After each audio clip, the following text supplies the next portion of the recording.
Bienvenue dans Brise. Je m'appelle Claudia Rendivillo, votre hôte, et ici, on décrypte, dédramatise, on parle haut et fort et sans tabou de santé mentale au travail. Chaque mois, vous retrouverez des personnes parlant de leur vécu de la santé mentale, des professionnels du monde de la santé, et enfin, des dirigeants et autres acteurs du monde du travail. Ici, on parle de santé mentale au travail et on vous montre que ça marche.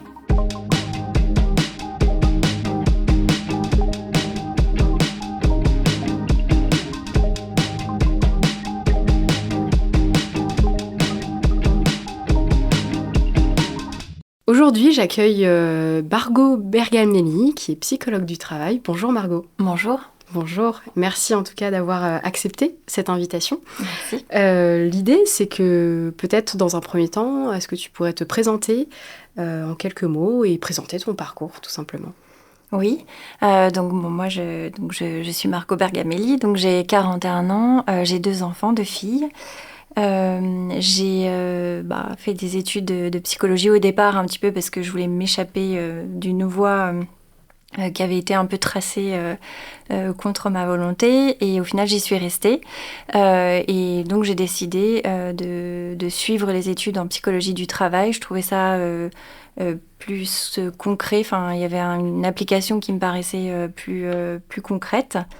Et donc après, j'ai fait mes études à Grenoble, donc j'ai eu mon diplôme en 2005, le Master 2. J'ai été après on a déménagé, on est arrivé sur Lyon. Là j'ai cherché du travail, j'ai pas trouvé du travail tout de suite. Et donc j'ai commencé à travailler plutôt dans le recrutement pour des personnes qui travaillent dans la grande distribution, donc des personnes plutôt avec un profil commercial. Et voilà, et donc ensuite j'ai eu ma première fille, je commençais vraiment à m'ennuyer, et donc j'ai cherché un autre travail. À ce moment-là, donc j'ai trouvé un poste de consultante psychologue du travail dans un cabinet de conseil RH, donc à Lyon 7e. Et là, j'y suis restée pendant pratiquement 11 ans. Et donc, j'ai travaillé dans ce cabinet sur le recrutement, l'accompagnement individuel, le conseil aussi aux entreprises. Et ensuite, donc depuis 2020, post-Covid, en fait, j'ai décidé de changer d'orientation, et donc je me suis installée comme psychologue du travail en libéral. D'accord, ok, merci Voilà. pour ce parcours résumé. Et justement, est-ce que tu pourrais nous expliquer un peu plus en détail ce qu'est et ce que fait un psychologue du travail? Tu évoquais à l'instant que tu as travaillé dans le recrutement, dans un cabinet RH, qu'il y avait du conseil aux entreprises. Comment tu définirais un psychologue du travail? Alors, donc un psychologue du travail, par définition, c'est un psychologue. Donc, ça veut absolument dire qu'on a fait des études à l'université de psychologie et qu'on a un bac+5 dans cette filière. Et après, donc on s'est spécialisé en psychologie du travail. Donc là, c'est généralement à partir du master 1, master 2, qu'on commence à vraiment étudier plus spécifiquement la discipline de la psychologie sociale et de la psychologie du travail. Donc juste pour comparer ce qu'on connaît généralement quand on dit « Oh, ça va pas trop bien, je vais en parler à un psy », souvent on parle des psychologues cliniciens. Je tiens juste à préciser que les psychologues sont pas du tout des médecins, parce que souvent les gens ils m'appellent docteur, donc non. Je suis donc psychologue, et les médecins sont souvent quand on dit psy, un médecin, c'est souvent un psychiatre. Donc le psychologue du travail, en fait, c'est tout ce qui concerne la psychologie, mais appliqué au monde du travail.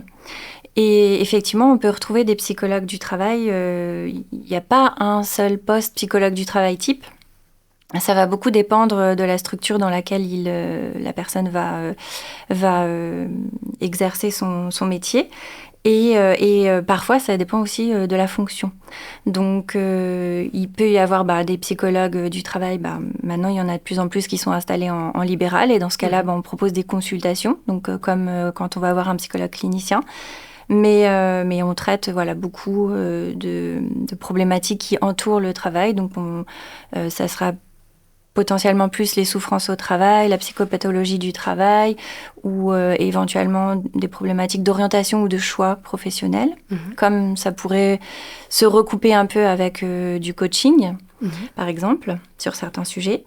Et puis après, on peut retrouver donc des psychologues en entreprise, donc dans les services RH, qui vont avoir des missions plus de gestion des ressources humaines. Il y a des psychologues du travail donc, qui travaillent dans le recrutement spécifiquement. Donc recrutement, évaluation, détection aussi de potentiel.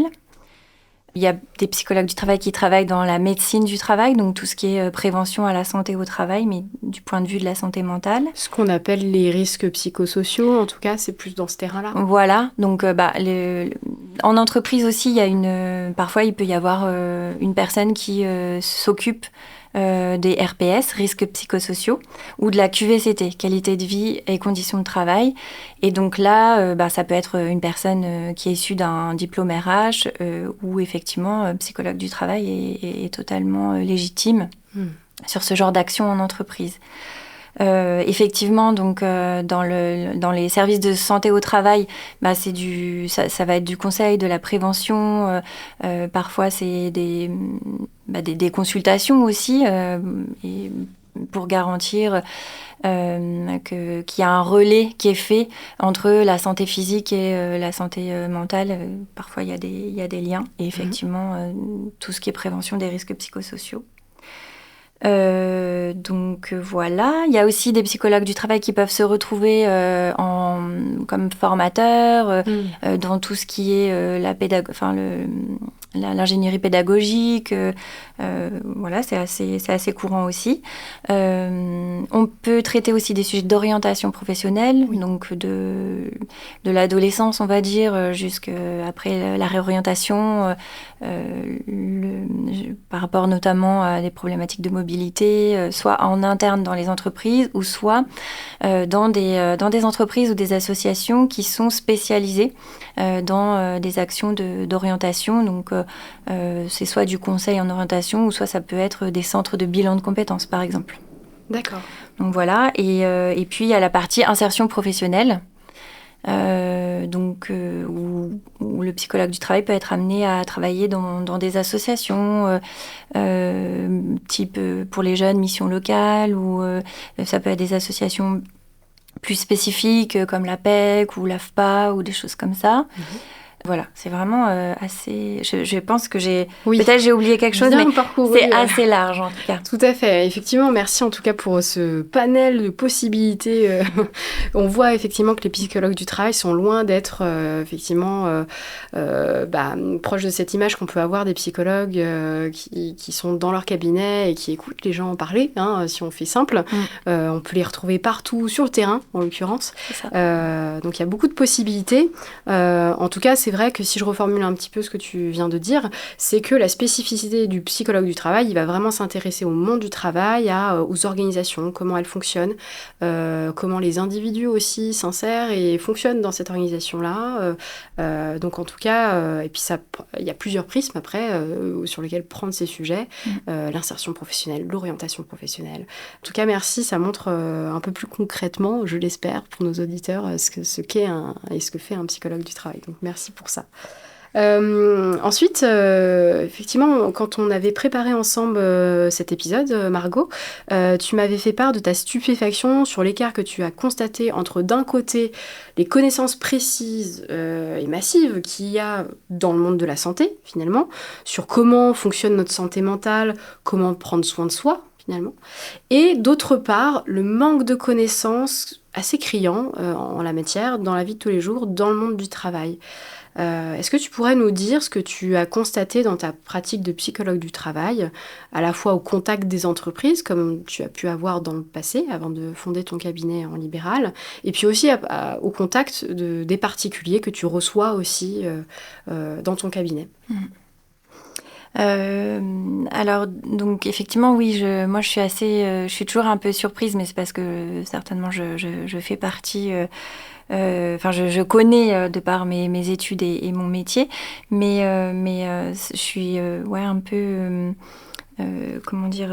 interloquée en fait par le fait que en 2023, il y a quand même pas mal de personnes qui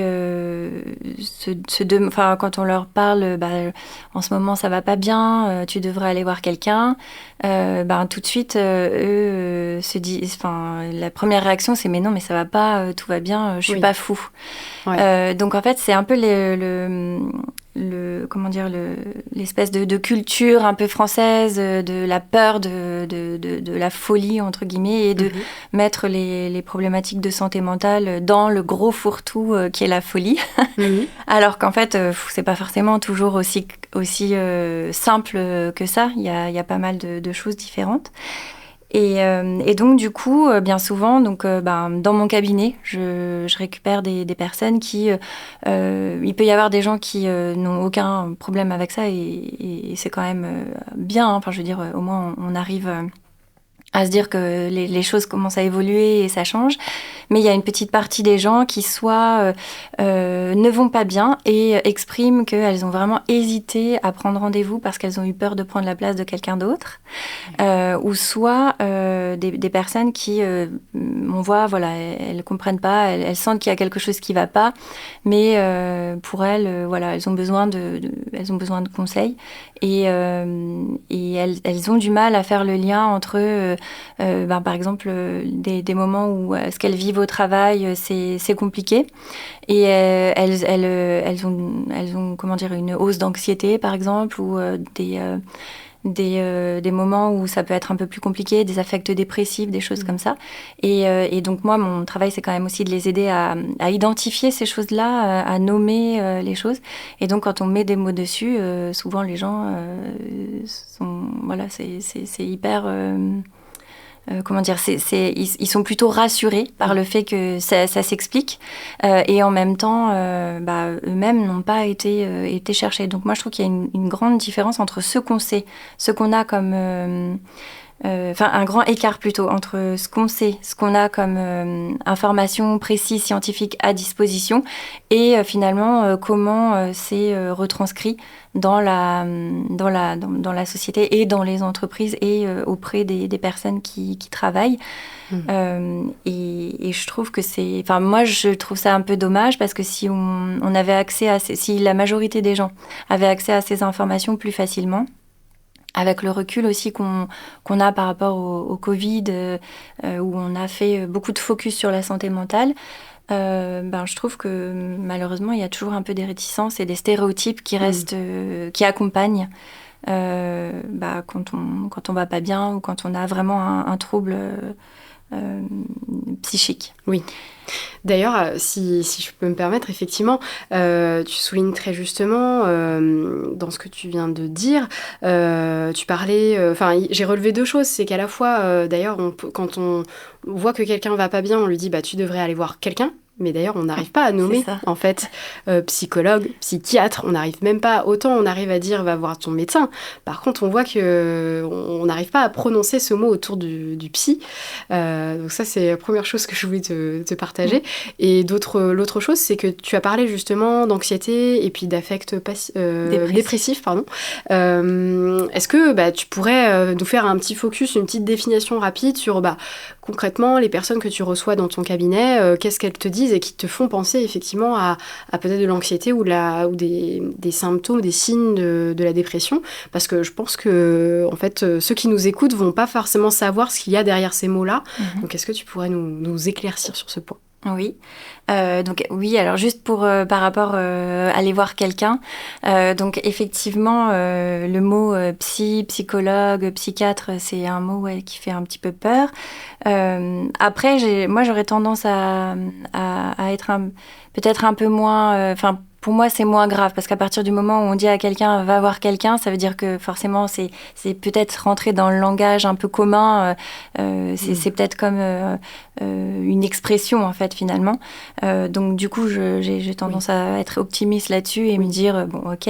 Au moins c'est dit. Et voilà. Ouais. Et après, ce que j'observe aussi plus j'avance dans ma vie et dans ma carrière, que finalement on n'est pas non plus toujours obligé d'aller voir vraiment... Enfin, si ça va vraiment pas, même si on sent qu'on n'est pas bien et qu'on n'arrivera pas à surmonter les choses seul, oui, il faut aller voir un psychologue, un médecin, un psychiatre, et sans avoir de retenue là-dessus. C'est bien d'avoir un avis d'un professionnel. Et après, aussi, je pense que aller voir quelqu'un, finalement, ça pourrait être aussi quelqu'un qui en a confiance, quelqu'un avec qui on se sent bien. Et donc, je trouve que finalement, c'est pas si dommage que ça. Enfin, effectivement, oui, ça serait bien de nommer un chat par un chat, mais il y a déjà ce signe d'aller vers, finalement, d'aller chercher un soutien, quel qu'il soit. En fait, que ce soit un professionnel, un tiers, ou finalement un ami, quelqu'un avec qui, effectivement, peu importe son statut, on peut parler. Voilà, ou avec qui on va être entendu. Tout à fait, effectivement. Et ok, donc du coup après, par rapport à l'anxiété, aux affects dépressifs, donc il y a effectivement, alors aussi je fais une petite précision, c'est qu'en France le psychologue est pas du tout habilité à poser de diagnostic. Oui, merci. Donc c'est le psychiatre ou le médecin qui doit poser un diagnostic. Alors après, donc nous on peut par l'intermédiaire d'un questionnement de ce que la personne vit et qu'elle nous transmet. On se rapproche d'éléments cliniques et d'éléments psychopathologiques, en fait, de critères qui nous font dire que effectivement, il faudrait s'il y a de l'anxiété, donc c'est un trouble anxieux, et après il y a différents types de troubles anxieux, et ça potentiellement ça ressemble à ça, et donc il faut peut-être aller voir un médecin justement pour avoir un diagnostic. Donc par rapport à l'anxiété, moi je trouve qu'il y a une définition qui paraît la plus simple possible. Il faut rapprocher l'anxiété de l'émotion qui est la peur. Donc l'anxiété, c'est vraiment une manifestation d'une peur, beaucoup par anticipation, donc on imagine dans sa tête, qui nous envahit. Donc ça, c'est une question importante dans l'anxiété, c'est envahissant. En fait, on se sent complètement... c'est des pensées qui arrivent comme ça, qu'on ne peut pas maîtriser, contrôler, ni même pour lesquelles on a du mal en fait à rationaliser, à se dire ah mais non, mais en fait c'est juste une pensée. C'est vraiment très fort, très préoccupant. Et donc comme le principe de la peur, en fait, c'est parfois de nous bloquer, de nous faire peut-être se poser, réfléchir. Et dans l'anxiété, on voit beaucoup de conduites d'évitement. Donc des conduites d'évitement de ce qui nous fait peur, et du coup qui sont des conduites qui sont pas forcément bonnes sur le long terme, puisque quand on évite de faire des choses parce qu'on a peur, et au final, c'est vrai que ça peut être la seule solution qu'on ait trouvée parce qu'on va pas bien et qu'on a cette anxiété. Mais sur le long terme, c'est aussi destructeur un peu dans l'estime qu'on a de soi-même, ou le sentiment de compétence, donc plus à relier avec la confiance en soi, oui. Et donc et qui nous permet de dépasser justement la peur, et on a de l'estime de soi et de la confiance en soi quand on sait qu'on réussit des choses, quand on a des réussites personnelles. Oui. Et concrètement, par exemple, ça pourrait passer par quoi, parmi les personnes que tu as pu rencontrer, que ce soit ça peut être aussi dans ta vie passée, j'allais dire, qui est toujours la même, mais en tout cas, quand tu étais en recrutement ou dans le cabinet RH. Concrètement, qu'est-ce que peuvent dire ces personnes-là ? Est-ce que par rapport au travail, est-ce qu'il y a des pensées, des choses qui reviennent, des tendances, en tout cas, des choses qui pourraient aider, en tout cas, nos auditeurs à comprendre comment ça peut se manifester, cette anxiété ? Cette anxiété, c'est... alors, par rapport aux conduites d'évitement, par exemple, la chose la plus facile à comprendre, c'est la phobie. Donc, par exemple, on a la phobie de parler en public. Dans l'entreprise, ça arrive souvent. Ou ça peut être aussi gênant, si on a un travail où on se déplace souvent, la phobie de prendre l'avion. Et donc, du coup, la personne, elle va mettre en place tout un tas de stratégies dans son comportement. C'est ça, les conduites d'évitement, pour éviter soit d'avoir à prendre l'avion, ou soit d'avoir à parler en public. Okay. Et après, quand elle n'a pas le choix, quand elle est obligée de le faire, elle va avoir des nuits avec de l'insomnie, elle peut avoir une sensation de peur, de trac, en fait, de peur vraiment. Ou des sueurs, des sueurs froides. On a le cœur qui bat. C'est ça, ça peut être de la nausée, envie de vomir. Souvent, les personnes, voilà, elles peuvent perdre pied, en fait. Oui. Et ça peut, c'est très fatigant, en fait, parce que c'est les émotions qui parlent. Et donc, les émotions, c'est toujours assez fatigant. Et donc, c'est des personnes qui sont épuisées par tout ce qu'elles imaginent, enfin toute cette anxiété qu'elles ont qui se manifeste plutôt aussi par donc l'émotion, c'est la peur, donc ça se joue aussi sur physiquement, et les pensées, ça va être généralement ça peut être j'ai peur de ce que vont penser les autres, je vais pas réussir, je vais me liquéfier devant tout le monde, je vais bafouiller, par exemple si c'est la peur de parler en public. Ouais. En fait, on se raconte des histoires finalement. On se crée des scénarios en disant il va forcément se passer ça, mais s'il dit ça, et ben en fait il va se passer ça. Ouais. C'est l'anticipation. Oui, c'est ça. De ce qui pourrait arriver, et souvent dans l'anxiété, on est dans l'anticipation de ce qui pourrait arriver de pire. Ouais. Voilà. Puis après, donc l'anxiété, c'est assez large en fait. Oui. Comme il y a le trouble anxieux généralisé, l'anxiété type phobie. Il y a aussi, plein de choses différentes. Mais ce qu'il faudrait comprendre, c'est que c'est une peur qu'on ressent qui nous empêche de faire des choses et qui est plutôt anormale. Oui, c'est ça, qui est tellement présente que là. En fait, on ne peut pas faire sans, on ne peut pas aller contre, on ne peut pas faire comme si elle n'existe pas. Et on a du mal à faire les choses qu'on a envie de faire, finalement. Tout à fait. Ok. Et sur les affects Sur les affects dépressifs, donc c'est tout ce qui... Le mot, c'est dépression, affect dépressif. Donc là, au niveau de l'émotion, on est plutôt à relier avec la tristesse. Souvent, donc, ce sont des gens qui n'ont plus d'allant. En fait, il y a plus petit à petit, ils perdent le goût à faire des choses. Donc, ça joue sur peut-être un peu la motivation à faire, la motivation à se rendre quelque part. C'est aussi une fatigue intense qui est envahissante aussi. Et donc, des personnes qui étaient plutôt actives et qui, d'un coup, vont être complètement plombées ou ont du mal à se lever le matin. On a aussi pas mal dans les affects dépressifs des conduites d'isolement social. Les gens ne veulent plus partager des moments avec les autres. Ça les fatigue et puis ils se sentent pas. Donc, ce qui caractérise quand même, faut en parler. Bon, il y a plein de critères. Généralement, pour tous les troubles psychiques, vous pouvez retrouver des informations sur les critères, notamment sur le site de l'OMS ou sur le site de Psycom aussi, qui est très bien fait, très très bien fait. Et donc, ce qui est important dans les affects dépressifs, c'est quand même que la personne a davantage, où ça devient très caractéristique, un trouble de l'estime d'elle-même. Donc, une mésestime d'elle-même. Donc, c'est les personnes qui ont comme un peu un nuage dans la tête, un brouillard, et qui se persuadent qu'elles sont bonnes à rien, en fait, clairement. Oui, effectivement. D'accord. Ouais, c'est intéressant. En tout cas, merci pour ces focus rapides, en tout cas sur rapide. les troubles anxieux et puis ce qu'on appelle les troubles plus dépressifs. Donc ça fait pas mal de choses déjà. Peut-être quand on discutait tout à l'heure effectivement de cet écart entre les connaissances qu'il peut y avoir dans le monde de la santé, qui sont connues, massives et bien présentes, et puis le fait que ça a du mal à se transférer dans la vie quotidienne, quelle qu'elle soit, mais aussi encore plus dans le monde du travail.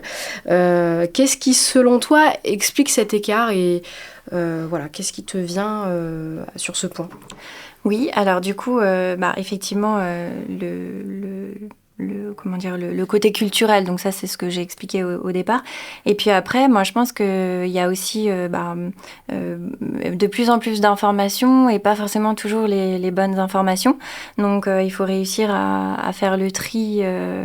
Il faut réussir à faire le tri dans tout ça, hein, parce que souvent les gens qui se posent des questions sur leur santé mentale, qui vont sur Internet, elles peuvent finir avec une grande anxiété, Donc il faut aussi faire attention aux informations. Oui, à la source d'informations qu'on choisit finalement. Oui, tout à fait. Et après, donc, l'écart, comment expliquer l'écart. Donc, je pense que c'est finalement, dans tout ce flot de connaissances, il n'y a jamais personne qui, depuis que vous êtes petit ou quand vous intégrez une entreprise, en fait, qui vous explique ce que c'est la santé mentale. On en a beaucoup parlé pendant la crise du Covid, mais on disait toujours santé mentale. C'est comme des mots-clés. Oui. Mais derrière, qu'est-ce qu'on met? Comment on peut aider la personne à comprendre ce que c'est la santé mentale? C'est vraiment l'accès un peu à la formation, avec une formation de qualité, bien sûr, sur ces sujets. Et d'ailleurs, j'en profite, selon toi, qu'est-ce qui permettrait simplement en fait, de qualifier ce que c'est que la santé mentale ? En fait, peut-être pas en reprenant la définition de l'OMS, qui est assez longue, mais comment toi tu l'expliquerais, comment on pourrait l'expliquer d'ailleurs à un enfant ou même à quelqu'un qui ne saurait pas du tout ce que c'est? En fait, du coup, moi je pense, pour un enfant, il faudrait expliquer des fois, tu as un bobo sur ta peau et parfois le bobo, il peut être dans ton cœur ou dans ta tête. Oui. Pour un adulte, il faudrait expliquer pareil, en fait. Oui, c'est ça, je pense qu'en fait... les enfants et les adultes, sur ces notions-là, c'est vraiment pas facile on a du mal à s'en rendre compte. Oui. Moi, ce que j'ai envie de dire, c'est qu'il n'y a pas besoin d'avoir de références sur la santé mentale. Il n'y a pas de normalité. On peut se sentir un peu différent. On peut parfois se sentir pas bien, d'autres fois bien. C'est pas forcément que on a un vrai problème de maladie psychique. Mm-hmm. La santé mentale, ce qui caractérise vraiment, c'est que c'est une oscillation, en fait. La vie de la personne. Un jour, on est bien. Un jour, on est en bas de la vague. Après, on remonte, Mais là où on peut peut-être dire aux personnes, si vous avez un doute sur votre santé mentale, donc du coup, comment vous vous sentez à l'intérieur de vous, comment vous êtes, quelle forme vous avez indépendamment d'une maladie ou d'une problématique physique, parce que ça joue aussi sur la fatigue, ça joue sur le sommeil, ça joue sur plein de choses. Et puis, qu'est-ce que vous vous dites dans votre tête? S'il y a toujours beaucoup d'obstacles qui vous semblent insurmontables, si vous vous sentez un peu fatigué, que tout est un peu noir, il ne faut pas hésiter à consulter et aller parler justement en disant j'ai un doute sur le fait que je sois bien en ce moment. C'est pas une honte, c'est pas un manque de quelque chose. On n'est pas moins fort que d'autres. En fait, si on libérait la parole dessus, on s'apercevrait que tout le monde a une forme, on va dire psychologique, et qui varie et qu'on peut avoir parfois des endroits où on est fort et d'autres où on a des fragilités et que c'est pas forcément plus grave que ça. Ouais. Par contre, si ça commence à être invalidant, handicapant, que c'est quelque chose qui est très récurrent ou qui dure dans le temps, j'aurais tendance à dire plus de 15 jours, il faut s'inquiéter. Oui, merci en tout cas de souligner tout ça, parce que c'est vrai que c'est pas évident à se représenter comme tu le soulignais, et finalement en fait c'est tout ce qui... c'est d'ailleurs ce qu'on appelle un trouble psychique en fait finalement, dans le jargon un peu plus médical, retenez en tout cas que ça peut être aussi juste un problème de santé mentale. C'est pas un gros mot, même si ça l'est peut-être encore un petit peu aujourd'hui, mais que oui, c'est tout ce qui nous empêche de fonctionner dans la vie quotidienne finalement, ce qui fait souffrance, ce qui fait que c'est désagréable, que c'est fatigant, que ça nous épuise, que ça prend sur nos ressources, et que ça nécessite un effort, et puis que ça dure dans le temps. Je pense que tu l'as bien souligné, et merci en tout cas de me le dire, parce que je pense que voilà, on n'est pas tous au fait de cette définition-là, et voilà, de la même manière, comme tu le soulignais pour un enfant, que si ça va pas, si on a une plaie au niveau du bras, un bouton, une plaque, quelque chose qui dure depuis un petit moment, que ça nous fait mal et que ça nous empêche éventuellement d'aller au travail ou d'aller voir ses amis ou ses proches, là, il faut effectivement se faire aider. Et aussi un autre point que tu soulignais, cette oscillation, c'est-à-dire qu'on a tous une santé mentale finalement, et que ça veut pas dire forcément que quand on est dans des hauts et des bas, en fait, il faut tout de suite consulter, parce que ça, on est tous composés de ça. Mais par contre, si ça nous empêche de fonctionner et que ça dure dans le temps et que ça fait souffrance, effectivement, il faut passer le pas. En tout cas, il ne faut pas hésiter. Donc, merci en tout cas pour ce rappel. Et si on revient justement un peu peut-être sur ce monde du travail, parce qu'effectivement, là, on parlait de cet écart entre ces connaissances, monde du travail, monde de la santé, ce qui explique, en tout cas, ce manque de connaissances, en tout cas, sur le sujet. Est-ce que tu aurais des éléments à partager sur le fait comment concrètement, à notre petit niveau, individuel ou voire collectif aussi, comment on pourrait faire quand on est... parce qu'on a peut-être au bout du fil des salariés, des managers, des RH aussi, ou des dirigeants qui vont nous écouter. Et concrètement, ça pourrait commencer par quoi en fait ? Quelle serait la plus petite action possible à mettre en place pour essayer de réduire cet écart et de faire en sorte que ces connaissances sur la santé mentale viennent, infusent dans ce monde du travail ? Déjà, je pense que ça peut-être communiquer sur le fait que c'est une préoccupation importante pour les personnes qui sont à la direction, ou s'il y a un service RH, que ce soit une comment dire, dans les entreprises, souvent on fait comme une priorité la sécurité. Et donc, c'est un peu un critère, d'ailleurs, les accidents du travail, c'est un indice qui est contrôlé, qui est surveillé. Et moi, j'aurais tendance à dire, peut-être en premier lieu, c'est rajouter la sécurité physique et la sécurité psychologique. Ça serait déjà bien, d'inscrire ça comme une priorité également. D'ailleurs, c'est dans une loi. Oui, de toute manière, c'est dans la loi. Donc, en plus de ça, comme ça permet de se mettre en règle, voilà. Et le communiquer, l'afficher, avoir aussi ce qui coûte rien, en fait, c'est d'avoir un comportement exemplaire. Donc, essayer peut-être d'avoir une façon d'interagir avec les autres. Alors, je sais que c'est un mot qui est utilisé à tort et à travers, mais je trouve que voilà, c'est important quand même de le dire, d'agir un peu avec bienveillance. Donc, c'est-à-dire que peut-être ouvrir un peu son champ de vision, son esprit, pour essayer d'observer comment se comportent les gens. Et si on voit que une personne a tendance à s'isoler davantage, ou peut-être à être plus malade que d'autres, ou avoir de l'eczéma aussi, ou des choses comme ça peut être des signes. Et donc du coup, c'est pas dire ok, il a des plaques sur la peau, mais peut-être essayer d'aller lui demander si tout va bien en ce moment, poser peut-être plus de questions à des moments quand on a un doute sur la santé mentale d'un collaborateur, essayer peut-être aussi d'en parler avec lui, tout simplement. Donc ça peut être une première chose, c'est mettre en place une espèce de stratégie, on va dire, de comportement face à ça, de manière collective, et que tout le monde soit au courant qu'on le fait.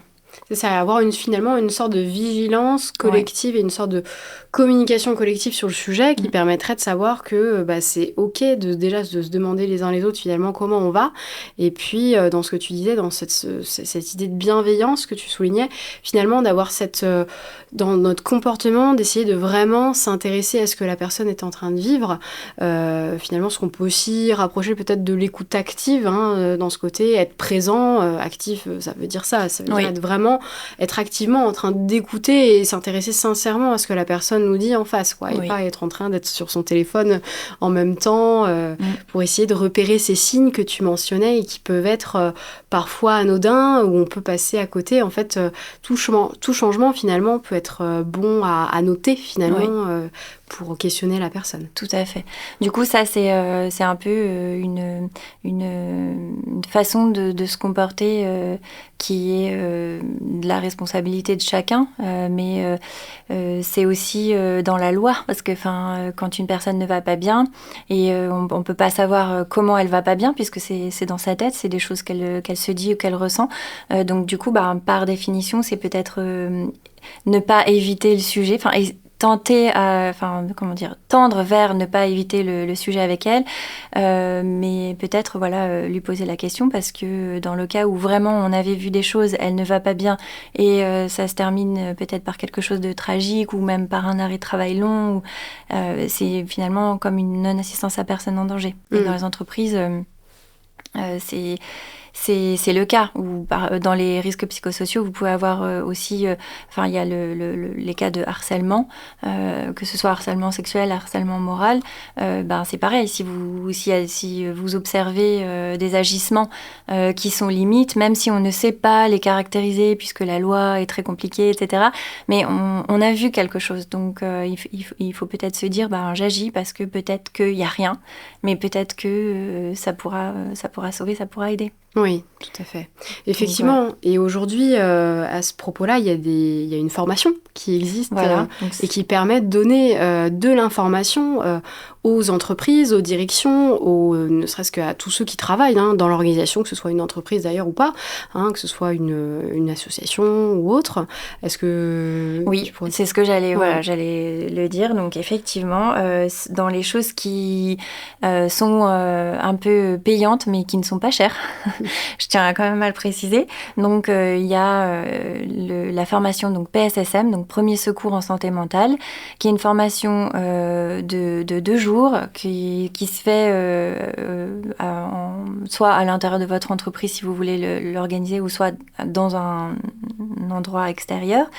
Et qui est une formation vraiment sur le format de premier secours, les gestes de premier secours physique, mais qui est totalement dédié à la santé mentale. Et du coup, l'objectif de la formation, c'est d'avoir son brevet de secouriste en santé mentale. En fait, en gros, c'est un peu ça. Et de pouvoir parler de ce qu'est la santé mentale, parler des troubles psychiques et de comment ils se matérialisent en fait pour les personnes, et aussi de reprendre le pouvoir un peu là-dessus, de tordre le cou aussi aux stéréotypes sur la santé mentale, et de se dire je peux agir, et d'avoir une méthode pour agir justement. Oui. Pour rester soi-même aussi en sécurité et mettre la personne qui est en difficulté aussi en sécurité. Tout à fait. Donc ça, c'est ça. Moi, pour moi, ça devrait être obligatoire en fait. Mais alors ça, c'est obligatoire maintenant dans la fonction publique, mais il faudrait que ce soit obligatoire dans tous les endroits en fait, pour tous les travailleurs. Et je trouve que aussi pour les premiers secours, les secours physiques, c'est pareil, ça devrait être obligatoire aussi au même titre. Oui. Et du coup, je voulais juste rajouter aussi quelque chose dans les choses gratuites. J'aurais tendance à dire peut-être dans chaque équipe, c'est désigner peut-être une personne, essayer de faire en fonction de son envie aussi à elle, et de son intérêt, attrait sur ces sujets. Mais du coup, une personne qui pourrait avoir une formation un peu particulière, ou qui pourrait avoir eu elle-même des problématiques à gérer sur la santé mentale. En tout cas, voilà, quelqu'un qui a une sensibilité peut-être là-dessus, et qui a envie d'être en quelque part la référente.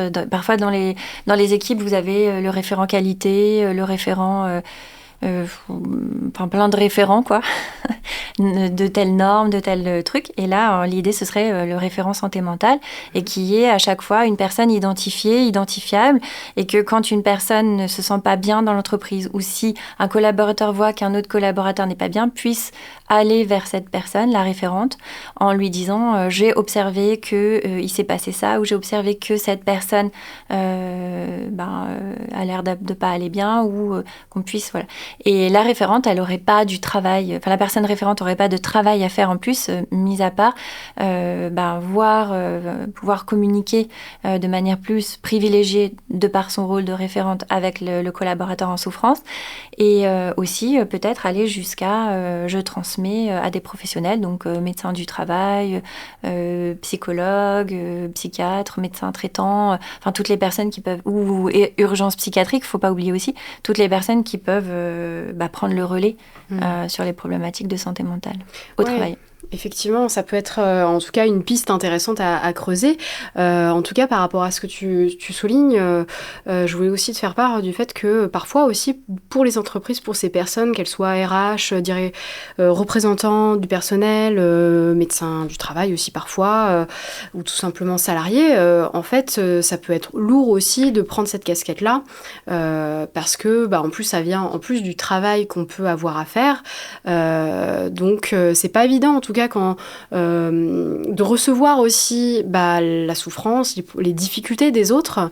Et en fait, moi j'ai eu concrètement, quand j'ai moi-même formé, puisque je suis formatrice accréditée Premier Secours en Santé Mentale France, quand j'ai eu à former en entreprise des personnes qui travaillent dans ces entreprises-là, c'est ce qui m'a été en tout cas souligné en disant moi j'ai pas envie aussi que j'affiche ça, et en fait pour que je me prenne en fait toute la souffrance du monde, ça peut être aussi très lourd à porter. Donc voilà, il y a aussi des freins qui peuvent être levés à ce titre-là, et voilà, en tout cas, je pose ça là. Je sais pas si tu as quelque chose à dire par rapport à ça. Oui, c'est pour ça que j'ai précisé qu'il fallait quand même avoir un intérêt, que c'est presque une valeur même. Ouais, oui, ça. Voilà, pour cette question-là. Et après, par rapport à... Là, ce que je disais, c'était vraiment dans les cas où tous les cas où c'est pas le bureau des plaintes, voilà, c'est parce que dans ces cas-là, je pense que on peut soit voir avec, si on a des plaintes, on peut peut-être dire à la personne je ne suis pas la personne à qui il faut t'adresser, et rediriger, parce que voilà, si c'est des plaintes sur comment le travail est organisé, etc., c'est des plaintes qui sont importantes et qui peuvent, si le travail est mal organisé, donner des troubles de santé mentale, ça c'est sûr. Mais dans l'idée, c'est vraiment l'idée, c'est le secours. C'est comme éviter la non-assistance à personne en danger. En fait, c'est ça l'idée. En tout cas, rien n'empêche dans la proposition que tu fais, en tout cas, de poser ses limites aussi. Qu'on soit d'ailleurs en poste aujourd'hui RH, représentant du personnel ou dirigeant ou autre, quelle que soit la position finalement qu'on peut avoir dans l'entreprise, et dire en fait, je me sens pas capable finalement ou je me sens pas à l'aise, en tout cas aussi pour t'aider, mais par contre, je peux te conseiller effectivement de t'orienter, d'aller voir tel type de personne et de lui donner en tout cas l'information, et d'où l'intérêt en tout cas de se former à cette formation, notamment Premier Secours en Santé Mentale, qui donne ses clés pour savoir vers qui orienter, parce que c'est pas toujours évident de savoir vers qui, sinon. Tout à fait. On n'a pas la connaissance. Ok, donc effectivement, il y a pas mal de choses qu'on peut faire déjà dans l'entreprise. En tout cas, dans ce que j'entends aussi, il y avait cette notion finalement de volonté, y compris dans la direction, de parler de ces sujets, d'oser en communiquer là-dessus. Ça peut être aussi, je crois, quand on préparait cet épisode, tu m'as parlé de conférences, tout simplement aussi, au-delà des formations. Oui, après, c'est pas forcément facile dans toutes les entreprises, mais aussi il y a des entreprises les locaux le permettent, avec assez de personnes, d'organiser des conférences. Il y en a de plus en plus maintenant qui font des rendez-vous en distanciel, avec une personne qui en parle, ou une personne qui intervient autour de la santé mentale. Et puis moi, je voudrais aussi peut-être ajouter que moi je pense que c'est primordial quand même que les managers de tous les niveaux, aient une formation une formation sur le management, mais pas que le management des chiffres, le management des hommes. Moi, j'arrive pas à concevoir que en ce moment, il y ait des personnes à qui on dit ah bah oui, bah toi, tu as un diplôme d'ingénieur ou tu as un diplôme d'école de commerce, ok, donc tu pourras faire du management comme ça, en claquant des doigts. J'aurais tendance à dire, peut-être, alors la formation, ça peut être déjà quelque chose que la personne a, mais c'est comme un peu un parcours, en fait, un suivi, d'être accompagné dans son management. Et aussi, il y a plein d'entreprises, en fait, qui embauchent des managers, mais qui ne donnent pas l'information sur c'est quoi la stratégie du management dans l'entreprise. C'est quoi les limites du manager. Et donc, du coup, après, en fait, vous avez tout un tas d'individualités qui font du management un peu à leur sauce. Et en fait, il n'y a rien qui est un peu organisé. Il n'y a pas de choses. Voilà, parfois, il n'y a pas de limite, en fait. Oui. Et du coup, souvent, les managers, ils sont aussi, eux, en souffrance parce qu'en fait, ils ne savent pas sur quel pied danser, voilà, où est-ce qu'il faut s'appuyer, c'est quoi la limite, quand est-ce que c'est de leur ressort, quand est-ce que c'est plus de leur ressort. Et je pense que tout le monde, en fait, aurait à y gagner à ça. Oui, effectivement, il y a un vrai besoin d'information aussi sur le sujet humain, tout simplement aussi, parce que certes, effectivement, par les écoles, le parcours qu'on peut avoir, la fiche de poste aussi qu'on a, c'est très clair au niveau des chiffres, jusqu'où on doit aller, etc. La fiche de poste, elle est ce qu'elle est. Par contre, on oublie effectivement, parfois peut-être un peu, qu'il y a cette interaction avec les hommes, les autres collaborateurs, qui fait que parfois, on se confronte à l'aspect humain des choses et qui fait que c'est pas forcément très fluide, qu'il peut y avoir des tensions, des difficultés, voire des conflits. Et que là, effectivement, apporter de la connaissance finalement sur ces sujets, même de santé mentale finalement, savoir un peu quand son collaborateur ou un membre de son équipe va mal, ou que soi-même, en tant que manager, ou quelle que soit la position dans notre entreprise, puisqu'on est tous concernés, on a tous une santé mentale, qu'on puisse repérer ces signes et agir en conséquence. Donc c'est important ce que tu soulignes là, parce que c'est vrai que c'est un peu l'idée de remettre un peu l'humain finalement au centre de ces organisations-là. Et si on voit justement toute cette souffrance aussi au travail que l'on a aujourd'hui, c'est bien parce que on tire en fait sur les individualités, les humains, et c'est là où en fait quand on tire sur les ressources de chacun, c'est là où on bascule dans la souffrance et donc dans la pathologie, dans la maladie finalement. Donc c'est important en tout cas de le souligner. Merci pour ça.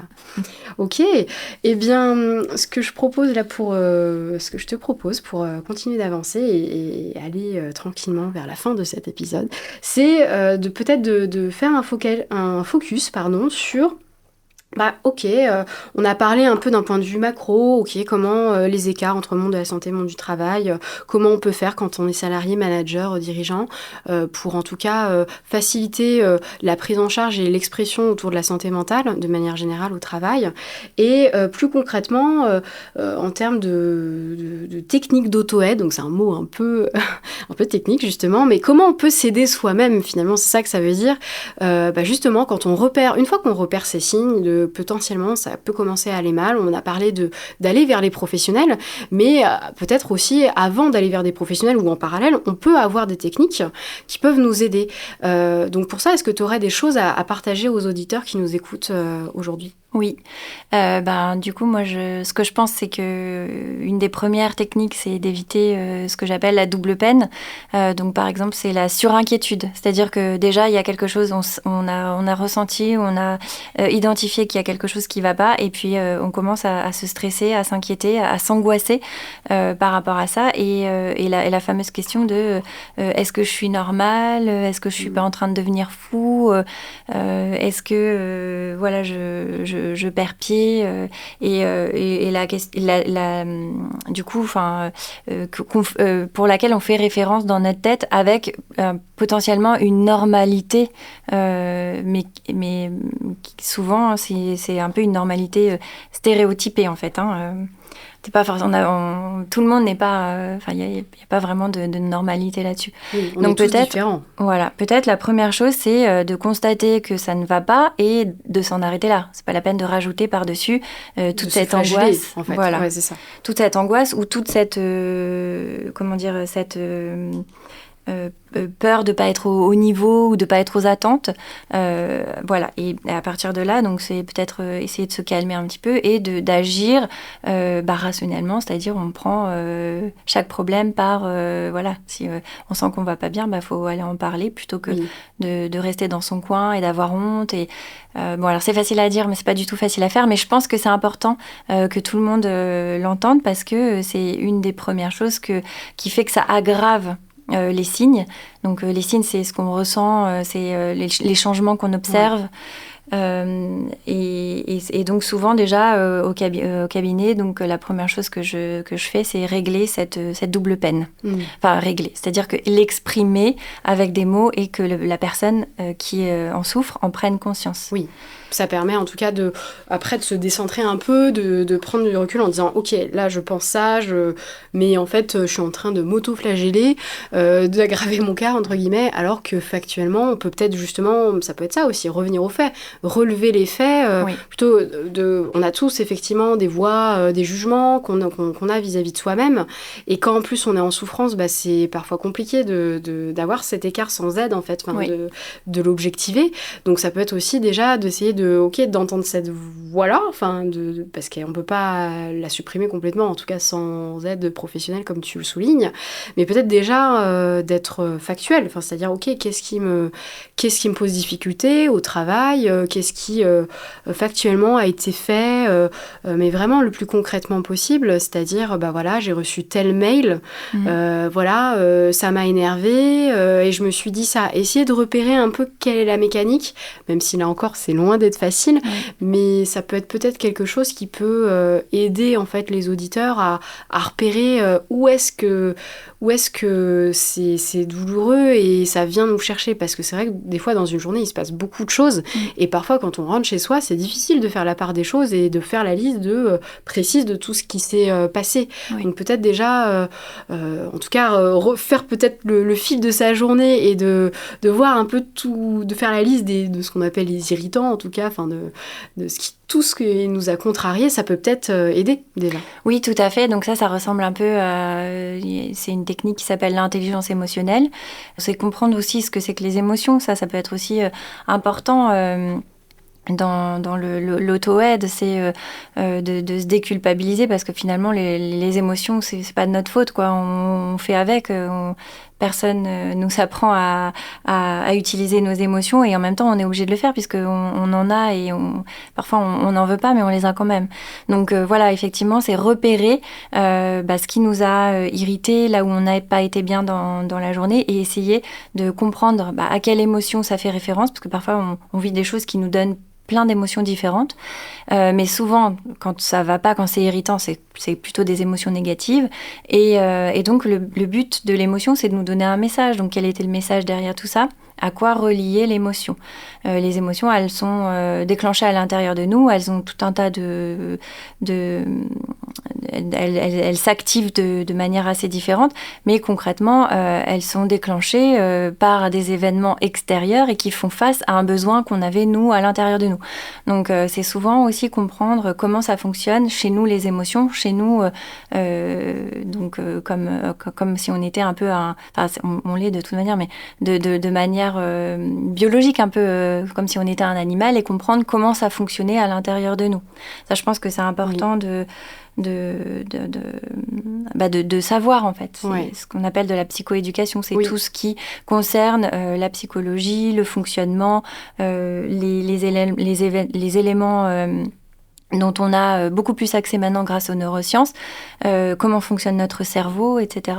et se renseigner sur les mécanismes Donc ça, c'est assez important. Ouais, d'ailleurs, en tout cas, dans ce que tu soulignes, j'aimerais faire un partage parce qu'effectivement, moi-même, donc dans mon parcours, j'y reviendrai par la suite, mais donc moi, j'ai été directrice d'une structure et effectivement, sur mon chemin de vie et sur mon chemin professionnel, j'ai traversé un syndrome d'épuisement professionnel, donc plus connu sous le terme de burn-out.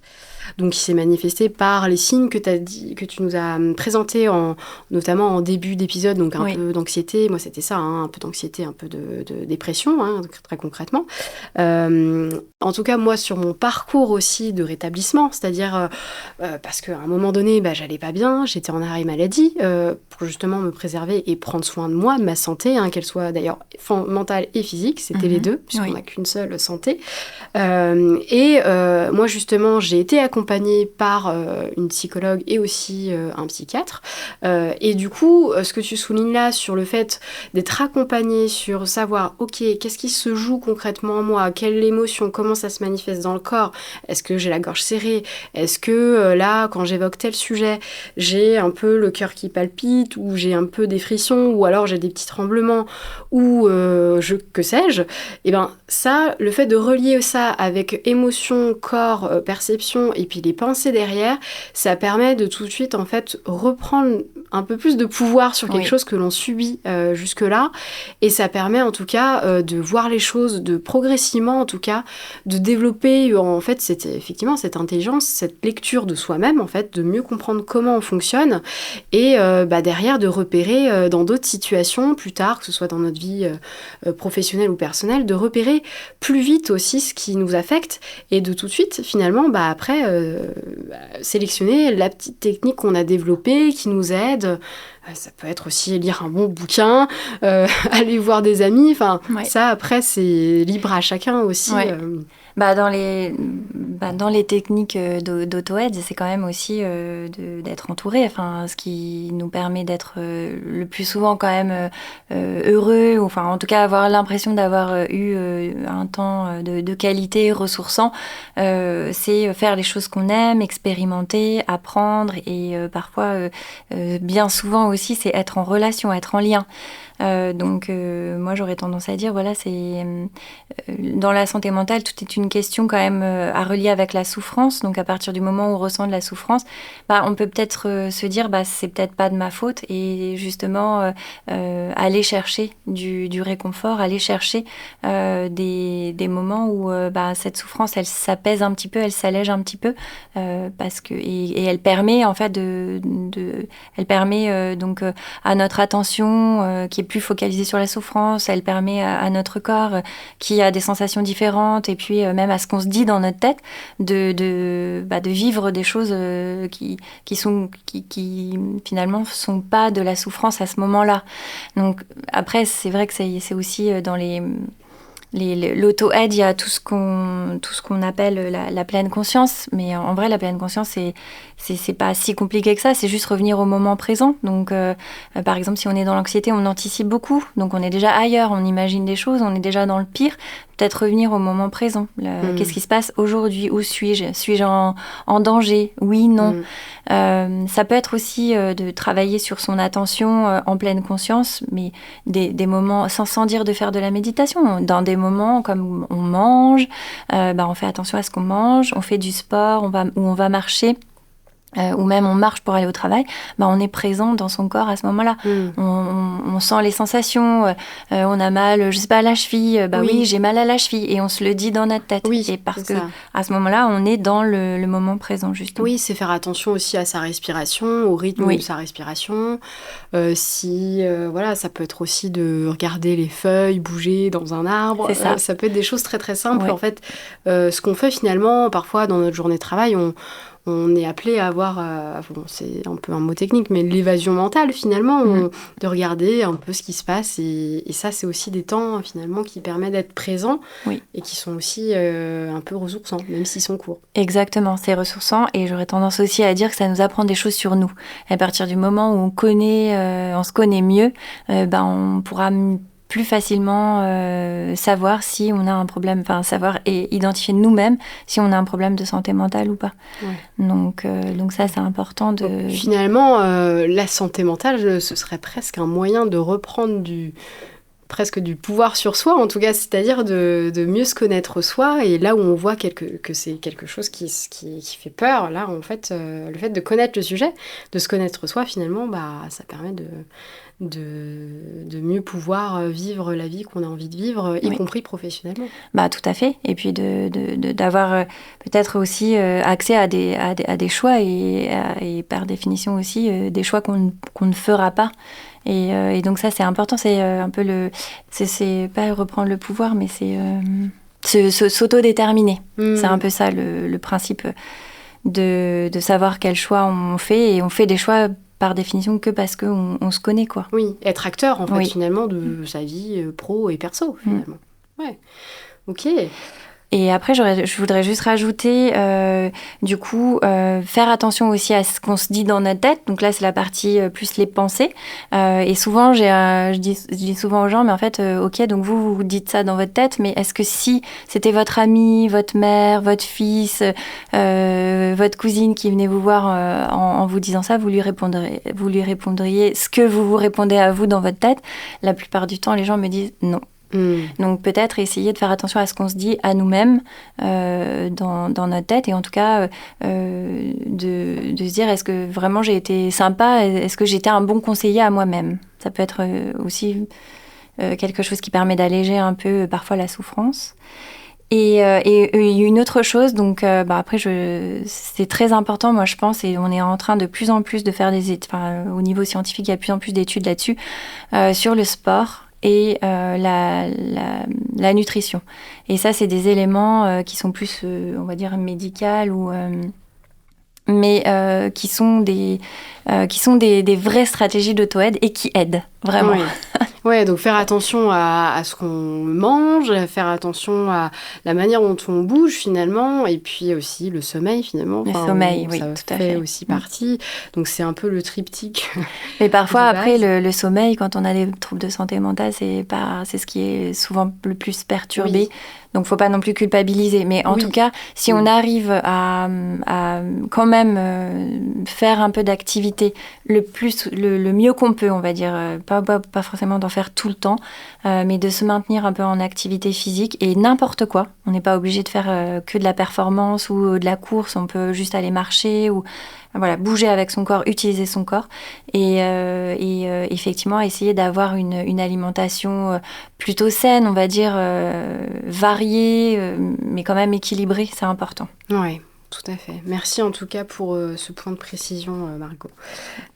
Ok, eh bien, on arrive progressivement à la fin de cet épisode. Donc, comment tu souhaiterais conclure tout ce qu'on a dit là? On a dit beaucoup de choses, finalement. Si il y avait une chose, un message que tu souhaiterais faire passer plus particulièrement, ce serait quoi? Ce serait lequel? Du coup, donc, c'est vrai que par rapport à ce qu'on disait juste avant, nutrition et activité physique, c'est peut-être de garder en tête que mieux se connaître, mieux se comprendre aussi, c'est des choses qui nous protègent quand même dans la santé mentale, qui nous évitent aussi de faire des choix inconsidérés, et parfois qui peuvent nous permettre d'utiliser les émotions qu'on a, ou même parfois je pense notamment à l'anxiété, ça peut nous permettre l'anxiété peut aussi nous aider en fait à faire des bons choix. Donc c'est vrai que connaître bien se connaître soi-même et puis continuer à apprendre et à se développer. Enfin, la notion donc de développement personnel peut être assez quand même importante, même si en ce moment ça part un peu dans tous les sens sur le développement personnel, mais je pense quand même que c'est assez important. Et quand je parle de développement personnel, moi je le vois plutôt comme se connaître soi-même. Ouais, et effectivement que c'est quelque chose d'important, puisque c'est pas être faible. Enfin, si on reprend un peu des termes qu'il peut y avoir, des préjugés qu'on a finalement Oui. sur la santé mentale et le fait de mieux se connaître soi-même, de travailler sur soi, de développement personnel, effectivement, tous ces termes-là qui tournent autour de cette même idée, c'est que finalement, c'est pas être égoïste. En tout cas, c'était un des messages que tu m'avais dit dans notre préparation. Oui, on a souvent tendance à penser que, enfin, il y a des choses que j'ai lues ou dans des émissions, des personnes qui disent que plus la société a comme valeur le développement personnel et plus on est dans une société égoïste. Alors du coup, moi j'ai envie de dire de quel développement personnel on parle. Et pour moi, en fait, le fait de mieux se connaître, de savoir où sont ses limites et par définition un peu de s'être un petit peu développé personnellement, c'est-à-dire regarder à l'intérieur de soi comment on peut progresser, fait que on peut être aussi un peu plus apaisé, peut-être plus attentif aux autres, plus à l'écoute. On a moins, effectivement, parfois on a plus de connaissances, donc moins on est moins, victime des préjugés ou des stéréotypes. Donc aussi, on reste aussi peut-être un peu plus ouvert d'esprit. On peut accueillir aussi peut-être davantage les difficultés des autres. Moi, j'ai pas l'impression, en fait, j'ai pas cette impression que une société qui a des personnes qui se connaissent mieux et qui savent sur quoi baser leurs décisions ou leurs choix, ça fait des gens complètement égoïstes, quoi. Ouais, donc en fait, pour résumer, en tout cas, le message que tu souhaites faire passer, que c'est finalement se développer personnellement, ce n'est pas faire contre les autres, c'est pas juste se couper du monde et s'occuper de son petit nombril, c'est au contraire redevenir acteur de sa vie, y compris au travail, donc d'être quelqu'un aussi plus productif, performant, si on reprend effectivement les termes qu'on trouve dans le monde du travail, et finalement c'est au service à la fois de soi, mais aussi des autres. Oui, tout à fait. Et puis parfois, d'accepter aussi qu'on n'est pas... Dans l'entreprise, parfois, d'accepter qu'on n'est pas à la bonne place ou d'accepter qu'on souhaite évoluer aussi, faire aussi profiter des compétences qu'on a. Parce que des personnes qui sont... pas bien et qui n'ont pas une estime d'elles-mêmes importante ou même nécessaire et qui n'ont pas réfléchi à tout ça sont parfois aussi, moi je trouve qu'elles gâchent parfois leur talent et elles n'en font pas profiter aux autres, quoi. Merci d'avoir écouté ce nouvel épisode de Brise, j'espère qu'il vous aura plu. Vous pouvez retrouver toutes les ressources indiquées au cours de cet épisode dans la description. Si vous avez des sujets que vous aimeriez voir abordés dans les prochains épisodes ou si vous avez des invités que vous aimeriez voir sur le podcast, faites-le moi savoir. Je vous donne rendez-vous très bientôt pour un prochain épisode. Brise est un podcast accompagné par Zest, qui est soutenu par le Centre Ressources Réhabilitation Psychosociale. Je tiens à remercier chaleureusement Enzo Moscatelli, qui s'est occupé du mixage et de la musique, sans oublier Florian Todorov et Romain Tabonne, pour leur contribution à la réalisation de ce podcast.